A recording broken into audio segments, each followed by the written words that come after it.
नमस्कार, सुप्रभात राजस्थान। मैं हूं आपके साथ आयुषी गुप्ता। नमस्कार, मैं हूं आपके साथ श्रुति श्रीवास्तव। बुलेटिन की शुरुआत बड़ी खबर के साथ कर रहे हैं। आज मुख्यमंत्री भजन लाल शर्मा का कोटा दौरा रहने वाला है। बीजेपी कार्यकर्ता संवाद कार्यक्रम में शामिल होंगे। तो बीजेपी प्रत्याशी के समर्थन में संवाद कार्यक्रम को संबोधित भी करेंगे। आपको बता दें कि कोटा से ओम बिरला है बीजेपी प्रत्याशी। तो इस वक्त ये बड़ी जानकारी आपको दे रहे हैं। आपको बता दें कि सीएम भजन लाल का आज कोटा दौरा रहने वाला है। बीजेपी कार्यकर्ता संवाद कार्यक्रम में शामिल होंगे। और आपको बता दें कि इसके पहले आज जहां कोटा से बड़ी खबर ये है, बीजेपी प्रत्याशी ओम बिरला हैं जिनके समर्थन में ये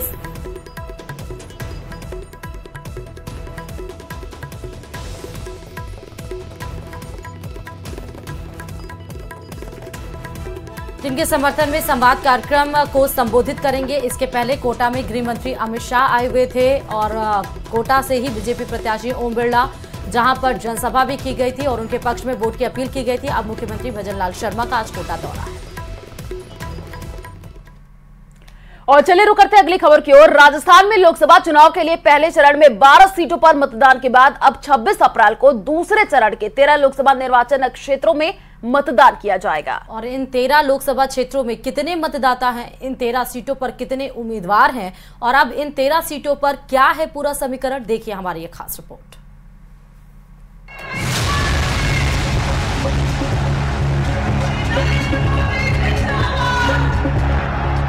मरुधरा में प्रचार का दौर चरम पर है। सभी दिग्गज ताबड़तोड़ प्रचार कर रहे हैं। पहले चरण की वोटिंग के बाद अब 26 अप्रैल को 13 सीटों पर वोटिंग होगी।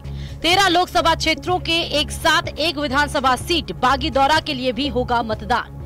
ऐसे में हम आपको इन 13 सीटों का पूरा गणित समझाते हैं। इन सीटों पर कितने वोटर हैं, किस लोकसभा में किसका कितना प्रभाव है, क्योंकि 2019 में इन सभी 13 सीटों पर बीजेपी की जीत हुई थी। 13 लोकसभा निर्वाचन क्षेत्रों में कुल 2,80,78,000 मतदाता हैं, जिनमें 1,44,48,966 पुरुष और 1,36,02,272 महिला मतदाता उम्मीदवारों के भाग्य का फैसला करेंगे। इसमें 224 थर्ड जेंडर मतदाता पंजीकृत हैं। दूसरे चरण में युवाओं की बात करें तो 18 से 19 वर्ष आयु के 8,66,325 नए मतदाता पंजीकृत हैं। यहाँ पर पंजीकृत दिव्यांग मतदाताओं की संख्या 3,22,829 है, जबकि बुजुर्ग मतदाताओं की संख्या पर गौर करें तो 85 वर्ष से अधिक आयु के 3,01,742 मतदाता पंजीकृत हैं। वहीं वर्ष 2019 के लोकसभा आम चुनाव में इन क्षेत्रों में कुल 2,57,77,011 मतदाता पंजीकृत थे। अब इन क्षेत्रों में कुल मतदाताओं की संख्या में 23,01,378 का इजाफा हो गया है। इस बार इन 13 लोकसभा क्षेत्रों के एक साथ एक विधानसभा बागीदौरा के लिए भी साथ ही मतदान किया जाएगा। बागीदौरा विधानसभा क्षेत्र में कुल 2,69,258 मतदाता पंजीकृत हैं। वर्ष 2019 के मुकाबले वर्ष 2024 में कुल मतदाताओं में सर्वाधिक वृद्धि बाड़मेर लोकसभा निर्वाचन क्षेत्र में हुई है। बाड़मेर में 2,67,399, जालौर में 2,26,448 और बांसवाड़ा में 2,25,239 मतदाताओं की वृद्धि दर्ज की गई है। दूसरे चरण के मतदान के लिए 28,105 मतदान केंद्र और 651 सहायक मतदान केंद्रों को मिलाकर 28,256 मतदान केंद्र बनाए गए हैं। कि हमारे टोटल मतदाता 5,34,00,000 है और जहाँ तक तैयारियों का है तो ईवीएम की सीलिंग जो कमिश्निंग है वो पूर्ण हो चुकी है। साथ में जो पोस्टल बैलेट का कार्य जैसे कल भी देखा था आप लोगों ने, तो वो भी अंतिम पड़ाव पर है। कुछ पोस्टल बैलेट डलने बाकी हैं और हमारे पोलिंग जो बैग्स हैं पोलिंग पार्टी के मार्क कॉपीज़ और वो सब तैयार हो गए। वेबकास्टिंग भी 50% पोलिंग स्टेशंस पे हम लोग टेस्टिंग कर रहे हैं। लोकसभा आम चुनाव 2024 के दूसरे चरण के 13 लोकसभा क्षेत्रों में उम्मीदवारों के आंकड़ों पर नजर डालें तो यहां अब 152 प्रत्याशी मुकाबले में रह गए हैं। इन 13 क्षेत्रों में 5 अप्रैल शुक्रवार तक 191 अभ्यर्थियों ने नामांकन किए थे, जिसमें से नाम वापसी के बाद 152 उम्मीदवार मैदान में हैं। इनमें से 145 पुरुष हैं और 7 महिला उम्मीदवार हैं। टोंक सवाई माधोपुर सीट पर 11 उम्मीदवार हैं। यहाँ वोटर की संख्या 21,48,128 है। वहीं अजमेर सीट पर 14 उम्मीदवार और 19,95,699 मतदाता हैं। पाली सीट की बात करें तो 13 उम्मीदवार और 23,43,232 मतदाता हैं। जोधपुर सीट पर 15 उम्मीदवार और 21,32,713 मतदाता हैं। बाड़मेर सीट पर 11 उम्मीदवार और 22,06,237 मतदाता हैं। वहीं जालौर सीट पर 12 उम्मीदवार और 22,97,328 मतदाता हैं। उदयपुर सीट पर 8 उम्मीदवार और 22,30,971 मतदाता हैं। वहीं बांसवाड़ा सीट पर 8 उम्मीदवार और 22,438 मतदाता हैं। चित्तौड़गढ़ सीट पर 18 उम्मीदवार और 21,70,162 मतदाता है। राजसमंद सीट पर 10 उम्मीदवार और 20,60,942 मतदाता। भीलवाड़ा सीट पर 10 उम्मीदवार और 21,47,159 मतदाता है। वहीं कोटा सीट पर 15 उम्मीदवार और 20,88,023 मतदाता हैं। बात झालावाड़ बारा सीट की करें तो 7 उम्मीदवार और 20,30,525 मतदाता हैं। राजस्थान में दूसरे चरण के मतदान के लिए तैयारियां फाइनल कर ली गई हैं। 25 अप्रैल को ही 28,756 मतदान दल रवाना कर दिए जाएंगे। 26 अप्रैल को सुबह 7 बजे से शाम 6 बजे तक मतदान किया जाएगा। गर्मी का ध्यान रखते हुए खास इंतजाम किए गए हैं ताकि मतदाताओं को किसी तरह की परेशानी का सामना न करना पड़े। पहले चरण के मतदान के बाद में अब राजस्थान में निर्वाचन आयोग की ओर से दूसरे चरण के मतदान की पूरी तैयारियां कर ली गई हैं। 26 अप्रैल को 13 लोकसभा सीटों के ऊपर सुबह 7 बजे से शाम को 6 बजे तक मतदान किया जाएगा। यहां पर करीब 2 करोड़ 80 लाख से ज़्यादा मतदाता 152 उम्मीदवारों की किस्मत का फैसला करेंगे। तमाम तैयारियां पूरी हैं और इस लोकसभा क्षेत्र के अंदर अगर देखा जाए तो राजस्थान में कई दिग्गजों की साख दांव पर लगी हुई है। उम्मीद की जानी चाहिए कि जिस हिसाब से पहले चरण में मतदान कम हुआ है, निर्वाचन आयोग कोशिश करेगा कि दूसरे चरण के अंदर मतदान का प्रतिशत बढ़े। कैमरा पर्सन शेर सिंह के साथ में अरबाज अहमद, न्यूज़ 18 के लिए जयपुर से। चलिए अब पाली से बड़ी खबर बता देते हैं, जहां आज पाली दौरे पर पूर्व सीएम अशोक गहलोत रहेंगे। बाली उपखंड के कोयल बाब गांव में करेंगे सभा को संबोधित। तो कांग्रेस प्रत्याशी संगीता बेनीवाल के समर्थन में सभा को संबोधित करेंगे। ये बड़ी जानकारी आपको दे रहे हैं। आपको बता दें आज पाली दौरे पर पूर्व सीएम अशोक गहलोत रहने वाले हैं। बाली उपखंड के कोयलबाव गांव में सभा को संबोधित करेंगे। कांग्रेस प्रत्याशी हैं संगीता बेनीवाल, उन्हीं के समर्थन में आज जनसभा को संबोधित करेंगे। तो लगातार देखिए अब दूसरे चरण की भी वोटिंग के डेट काफी नजदीक है और उससे पहले अब लगातार बीजेपी और कांग्रेस के तमाम बड़े कद्दावर नेता हुंकार भरते हुए नजर आ रहे हैं और पूर्व सीएम अशोक गहलोत आज पाली दौरे पर जहां पर जनसभा को वो संबोधित करेंगे। और पहले चरण की 102 सीटों पर मतदान हो चुका, लेकिन दूसरे चरण की सीटों पर जनसभा पार्टियां जोर आजमाइश में जुटी हुई हैं। और इस बीच पीओके यानी कि पाकिस्तान के कब्जे वाली कश्मीर की चर्चा तेज हो गई है। यूडीएच मंत्री झाबर सिंह खर्रा ने दावा किया है कि 2029 से पहले पाक अधिकृत कश्मीर भारत का हिस्सा होगा। देखिए रिपोर्ट।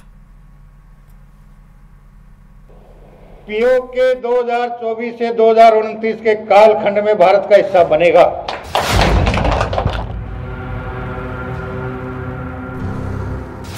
सुना आपने, पीओके जल्द भारत में शामिल होने वाला है। ये दावा है यूडीएच मंत्री झाबर सिंह खर्रा का। पीओके 2024 से 2029 के कालखंड में भारत का हिस्सा बनेगा।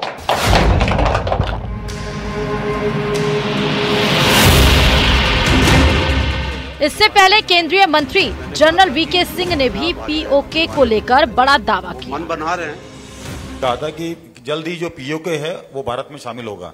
मैंने कहा था कि वो अपने आप आ जाएगा, उसको आने तो दो भाई। वो मन बना रहे हैं, आ जाएंगे एक दिन। कितना समय लगेगा सर? ऐसी चीजों में टाइम थोड़ा होता है। मैं आपको मनाने लगूं, आपके मनवार करूं, मैं तो मान आप जब मानोगे तभी आओगे। ठीक है सर। इन बयानों की टाइमिंग ने नई हलचल पैदा कर दी है। क्या जल्द ही पीओके पर कुछ बड़ा देखने सुनने को मिलेगा? ये बात इसलिए क्योंकि कुछ दिन पहले ही मध्य प्रदेश के सतना में रक्षा मंत्री राजनाथ सिंह ने पीओके को लेकर बड़ा बयान दिया। रक्षा मंत्री राजनाथ सिंह ने सतना की एक रैली में पाक अधिकृत कश्मीर को लेकर जो कहा वो भी आपको सुनाते हैं। कि पाक अधिकृत कश्मीर में रहने वाले लोगों को भी अब लगता है पाकिस्तान हमारा विकास नहीं कर सकता है। विकास यदि कोई कर सकता है तो भारत ही कर सकता है, प्रधानमंत्री मोदी ही कर सकते हैं। और शायद पाक अधिकृत कश्मीर के रहने वाले लोग भी ये कहेंगे, हम अब भारत वाले कश्मीर के साथ जाना चाहते हैं, यानी भारत के साथ जाना चाहते हैं। वैसे पाक अधिकृत कश्मीर का जहां तक प्रश्न है, हम तो वो हमारा था हिस्सा, आज है, और कल भी पाक अधिकृत कश्मीर हमारा रहेगा मेरे बहनों भाइयों।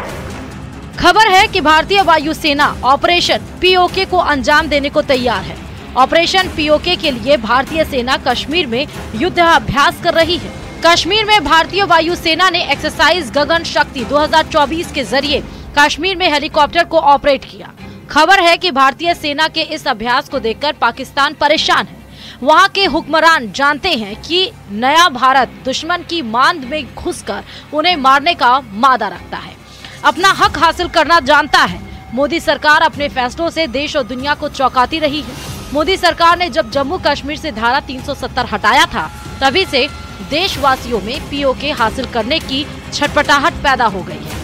एक के बाद एक बीजेपी नेताओं, मंत्रियों के बयानों के गहरे मायने निकाले जा रहे हैं। Bureau report, news 18 Rajasthan.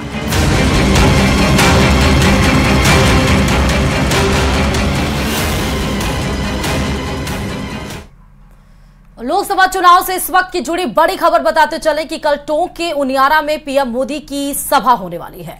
तो चुनावी सभा को संबोधित करेंगे पीएम मोदी। आपको बता दें कि बीजेपी प्रत्याशी के समर्थन में ये सभा होगी। बीजेपी नेताओं ने सभा स्थल पर डेरा डाला हुआ है। तो लोकसभा चुनाव से जुड़ी हुई ये बड़ी जानकारी आपको दे रहे हैं, क्योंकि अब कुछ दिन बाकी है चुनाव में दूसरे फेज का, और उससे पहले लगातार अब चुनाव प्रचार प्रसार तेज किया जा रहा है। कल टोंक के उनियारा में प्रधानमंत्री नरेंद्र मोदी की सभा होगी। आपको बता दें कि चुनावी सभा को संबोधित पीएम मोदी करेंगे। बीजेपी प्रत्याशी उन्हीं के समर्थन में सभा होनी है। तो बड़ी खबर इस वक्त की, अभी आपने देखा जहां पर प्रधानमंत्री नरेंद्र मोदी राजस्थान के दौरे पे थे, तो अब कल फिर से टोंक में आपको जनसभा संबोधित करते हुए नजर आएंगे पीएम मोदी। और चलिए यार, एक छोटे से ब्रेक के लिए जल्द लौटेंगे।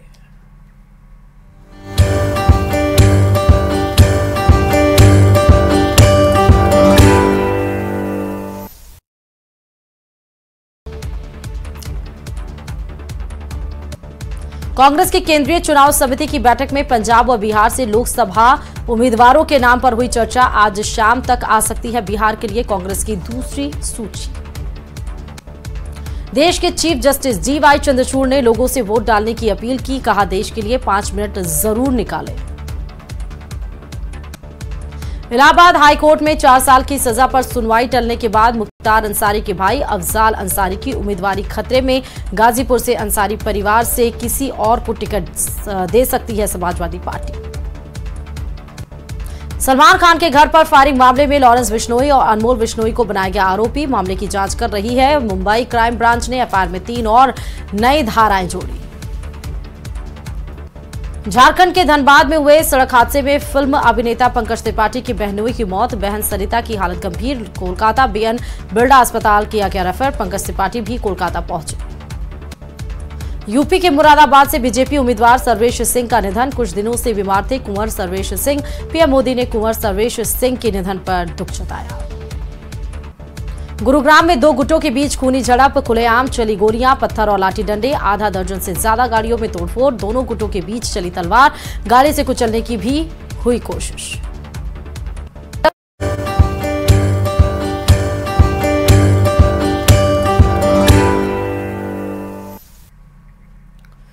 ब्रेक के बाद आपका स्वागत है और चलिए रुक करते अगली खबर की ओर। लोकसभा के दूसरे चरण के रण में प्रधानमंत्री नरेंद्र मोदी ने कांग्रेस पर अब तक का सबसे बड़ा हमला बोला है। बांसवाड़ा में चुनावी रैली को संबोधित करते हुए पीएम ने कांग्रेस के मैनिफेस्टो पर निशाना साधा और कहा कि कांग्रेस अब वामपंथ की बेड़ियों में जकड़ गई है। उन्होंने कांग्रेस पर निशाना साधते हुए कहा कि अगर कांग्रेस सत्ता में लौटी तो माओवाद की सोच को धरती पर उतारने की कोशिश करेगी। क्या कुछ और क्या वो सुनाते हैं।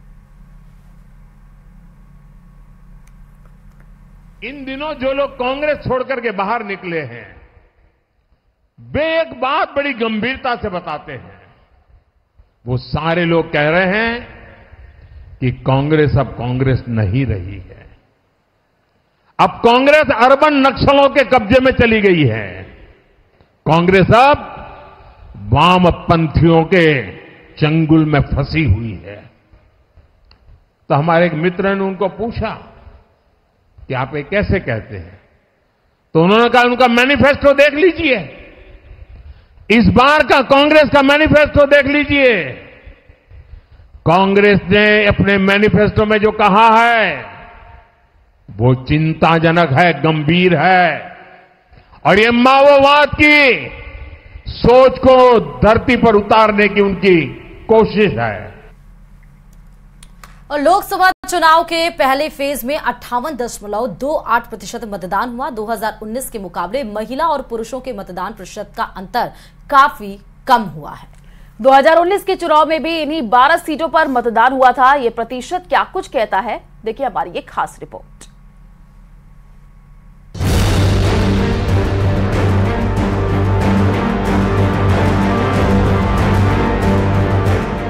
राजस्थान में लोकसभा चुनाव के पहले चरण की 12 सीटों पर इस बार वोटिंग 2019 के मुकाबले 6.15% कम रही। वोटिंग कम होने के पीछे कारण लोगों में चुनावों को लेकर के कम रुझान माना जा रहा है। पहले चरण के चुनावों में 58.28% मतदान हुआ। इन चुनावों में 2019 के मुकाबले महिला और पुरुषों के मतदान प्रतिशत का अंतर भी कम हुआ है। 2019 में ये अंतर 2.24% था, जो कि 2024 के प्रथम चरण के चुनावों में 1.86% रह गया है। अगर जिलों के हिसाब से देखें तो गंगानगर 67.21%, बीकानेर 54.57%, चूरू 64.22%, झुंझुनू 53.63%, सीकर 58.43%, जयपुर ग्रामीण 57.65%, जयपुर 63.99%, अलवर 7.61%, भरतपुर 53.43%, करौली धौलपुर 50.02%, दौसा 56.39%, नागौर 57.60%।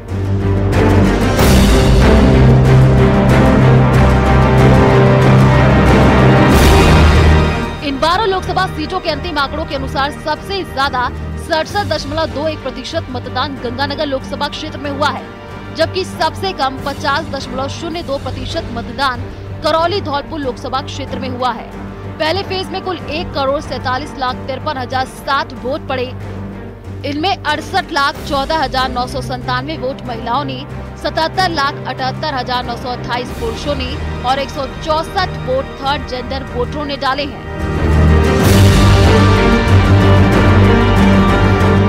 न्यूज 18 राजस्थान के लिए अरबाज अहमद की रिपोर्ट।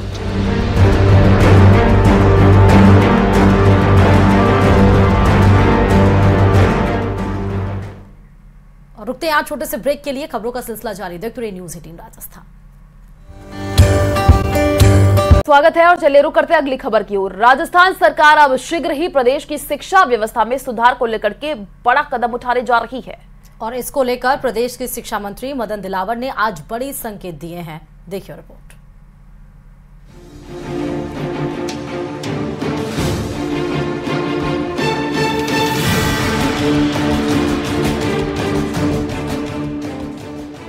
राजस्थान में स्कूली शिक्षा का भारतीयकरण शुरू हो चुका है। ये हम नहीं कह रहे हैं, बल्कि शिक्षा मंत्री मदन दिलावर के एक बयान के बाद सामने आया। स्कूली बच्चों को महाराणा प्रताप जैसे भारतीय नायकों से रूबरू कराने की पुरजोर वकालत के बाद मदन दिलावर ने अब स्कूली शिक्षा को लेकर ऐसी बात कह दी है जिसकी कल्पना तक नहीं की जा सकती। खुद सुन लीजिए उन्होंने क्या कहा। बच्चों में काय का भेद, जिस बच्चे के मन में कोई हीन भावना आ जाए कि ये जो ईश्वर की कबीर स्वयं क्या है ना, ये बड़े स्कूल का बेटा है, बड़े स्कूल में पढ़ने वाला, इसके बाप बहुत बड़े हैं। मेरे दूसरे लड़के पढ़ दिया है, मेरे बाबा गरीब है, ये हीन भावना उनको आगे बढ़ने से रोकती है। यही भावना कभी नहीं होना चाहिए। इसलिए मैं आगे इस पर विचार कर रहा हूं कि निजी विद्यालयों की यूनिफॉर्म भी सभी की एक हो।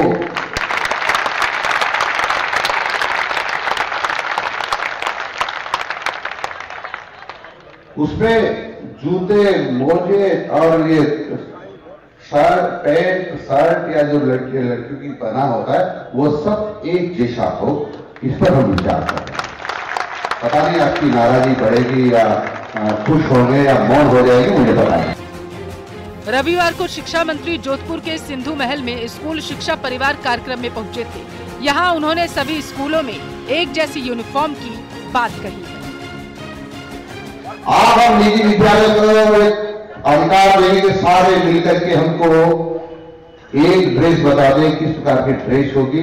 हम जितने भी विद्यालय होंगे उनके प्रमुख या उनके जो प्रोफेसर अध्यक्ष होंगे, एक गुट एक दो गुटे मुझे पता नहीं, सबको बुलाकर कहेंगे एक कर लो, और यदि तीनों अलग अलग देते हैं तो उसमें से हम एक चूज करके खुद तय कर देंगे कि ये हो।